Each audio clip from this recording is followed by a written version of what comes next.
राधिका, तब्येत तर ठीक आहे ना? होतं अगं सकाळपासून आवाज नाही तुझा, काळजी वाटायला लागली म्हणून बघायला आले. काही नाही हो नानीजी, काही तर झालं नाहीये. काही झालं नाही कसं? मगाशी मी आले होते तेव्हा तुम्हा दोघांचं बोलणं ऐकलं. राधिका, तू नेहमी तुझ्या नवऱ्याला पाठीशी घालतेस. एवढं काय काम आहे ग? स्वतःच्या मुलाच्या बर्थडेला येऊ शकत नाही तो? एवढा पैसा कमवून काय उपयोग जर स्वतःच्या बायकोला आणि मुलाला वेळ देता येत नसेल? हो की नाही हो नानी? हो अगदी खरंय बघ. हे बघ, असं केलं ना तर नवरा बायकोंमध्ये दुरावा निर्माण होतो आणि त्याचा परिणाम थेट घटस्फोट. आता हिच्याचकडे बघ ना. नानीजी, नानी, माझ्या घटस्फोटाचं कारण वेगळं होतं. माझा नवरा दुसऱ्या बाई बरोबर. तेच म्हणतेय मी. एकदा का नवरा बायको मध्ये दुरावा निर्माण झाला ना की दुसऱ्या बाईचं प्रकरण सुरू व्हायला वेळ किती लागतोय? नानीजी, तसं खरंच काही नाहीये. काऊन सुतावरनं स्वर्ग गाठून राहिलात तुम्ही? आता आमचे हे बाहेर कामासाठीच जातात ना, आमच्यासाठी पैसा कमवते. आत्ताच अथर्वला कार घेण्यासाठी 5,000 रुपये दिले त्यांनी. तुम्हाला वाटून राहिलं तसं खरंच खरंच काही नाहीये.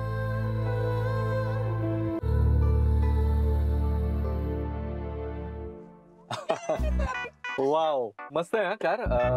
पण मी काय म्हणतो, आज ही गाडी इथेच ठेवूया का? माझ्याकडे नाही जाऊ ना ऑफिसला? नो, आज मला ऑफिसला माझ्या स्नो व्हाईटनीच जायचंय. Snow white? हा, क्यूट. बर मग ऍटलीस्ट मी चालू का?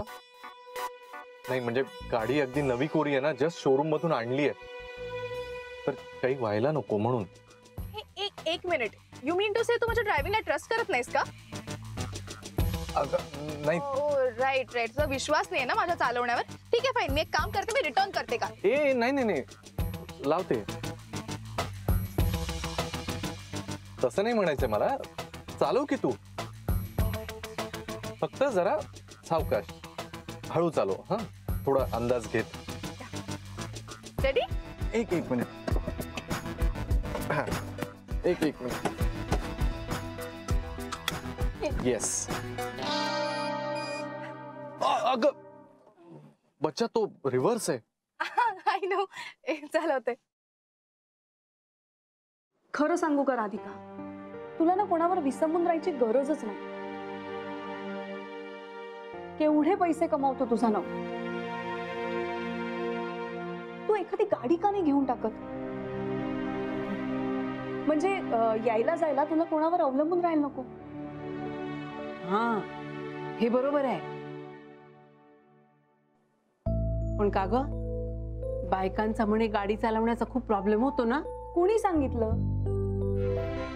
मतलब एटलीस्ट तुझे ऐसा नहीं करना, करेक्ट. पण बाबांना हे कळू न देण्यासाठी तू खबरदारी घ्यायला हवीस, हे मात्र नक्की. जो भाई आपणू काम आहे, आपली रोजीरोटी छे. आता तू डिसाइड कर, तुला कोणाला महत्व द्यायचं आहे, फेअरला की अफेअरला?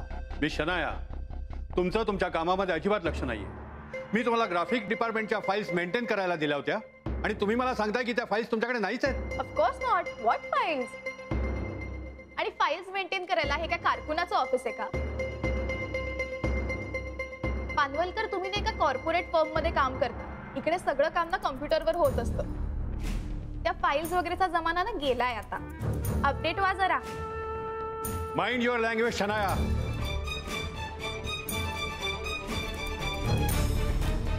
मी तुमचा सिनियर आहे हे विसरू नका. पानवलकर, शांत हो. काय झालं? मिस्टर सुभेदार, आपल्या सिनियर बरोबर कसं वागावं साधे याचे मॅनर्स नाही त्यांच्याकडे. आपल्या ग्राफिक डिपार्टमेंटच्या फाईल मी यांना मेंटेन करायला दिल्या होत्या, तर ह्या मला सांगतात की त्या फाईल्स त्यांच्याकडे नाहीच आहेत आणि वर मला शिकवतात या.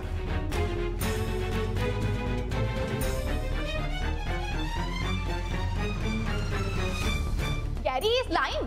माझ्याकडे अशा कोणत्याच फाईल्स नाहीयेत आणि आता उगाच माझ्यावर ब्लेम करतायत. Just shut up. खोटं बोलताय त्या. परवाच मी या फाईल त्यांच्याकडे दिल्या होत्या. जेनी समोर होती, जेनीला विचारावं तर. Yes sir. पानवलकर सरांनी यांना फाईल्स दिल्या होत्या आणि त्या फाईल्स या घरी घेऊन गेल्या.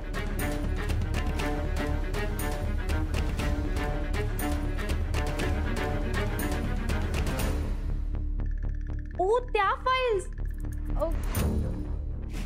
Gary, I am so sorry, I forgot them. Gary, तुला माहिती आहे ना 2 दिवस झाले मी किती डिस्टर्ब आहे रे. मी विसरले त्याच्यामध्ये या सगळ्या फाइल्स, बट मी उद्या खरंच आणते ते. Okay? Not okay miss Shanaya. Not okay. I will take action for this. तुम्ही मला खोटं ठरवायला निघाला होता. बघा आता वरिष्ठांकडे मी तुमची कंप्लेंट करतोच की नाही.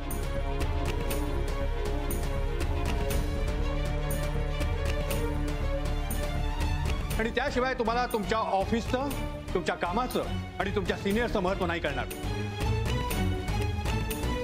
नाही आता बघाच तुम्ही मी काय करतो. पानवलकर ऐका, शांत व्हा. मी काय म्हणतो, चुका होतात प्रत्येकाकडून. पुढच्या वेळेला अशी काही चूक होणार नाही याची गॅरंटी हवं तर मी घेतो. नाही सिरियसली, प्लीज तुम्ही शांत व्हा. जाऊ द्या. चला carry on, carry on. Raghu, पाणी दे सरांना. शनाया, जरा माझ्याबरोबर केबिन मध्ये येतेस, बोलूया.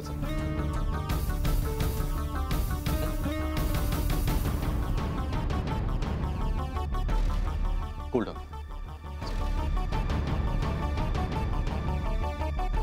Sir please. नाही मिस्टर आनंद, पाणी आता डोक्यावरून गेलेलं आहे.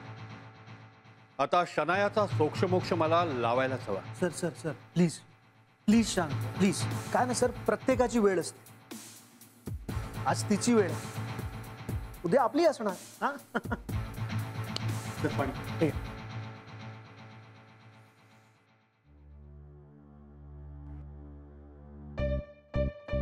हे शोना, बस आता रडू नकोस. It's okay, don't cry baby. हे घे. त्या पानवलकर म्हाताऱ्यांनी सगळ्यांसमोर इन्सल्ट केला माझा. तू त्या नोकरीवरनं काढून टाक बरं आत्ताच्या आत्ता. असं नाही करता येणार ना. Try to understand. Panwalkar Kapoor सरांचे खूप खास आहेत. आणि मुख्य म्हणजे खूप सिनियर आहेत. 30 वर्ष कंपनीमध्ये नोकरी करतायत. आता लवकरच रिटायरही होतील. सोड ना त्यांचं तो. I don't know, यार, it's so rude. ते कसे बोलले मला सगळ्यांसमोर. सगळा मूड ऑफ झाला माहिती माझा. एक तर आज सकाळपासून माझा दिवसच खराब आहे. सगळं खराब होत आहे. मी नाही सोडलो. असं नाही करू बच्चा. रडू नकोस बरं. तिचं गेलेला मूड परत येण्यासाठी काय करायचं आपण, सांग बरं. मूवीला जाऊया. मूवीला? आत्ता ऑफिस चालू आहे ना बच्चा. ओके यार, आता ऑफिसचा बॉस माझ्यासोबत आहे म्हटल्यावर काय टेन्शन आहे ऑफिसचं. I don't know. आपण मूवीला जायचं म्हणजे जायचं.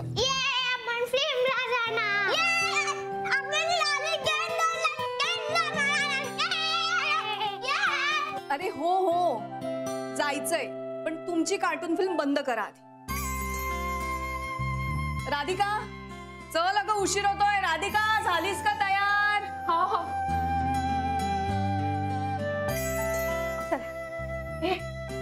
बरी दिसून राहिली का ग मी? छान. आता निघूया, उशीर होतोय. एक काम राहिलं. आता काय? यांना फोन करून टाकते ना. पहिल्यांदाच जाऊन राहिलो ना यांना सोडून.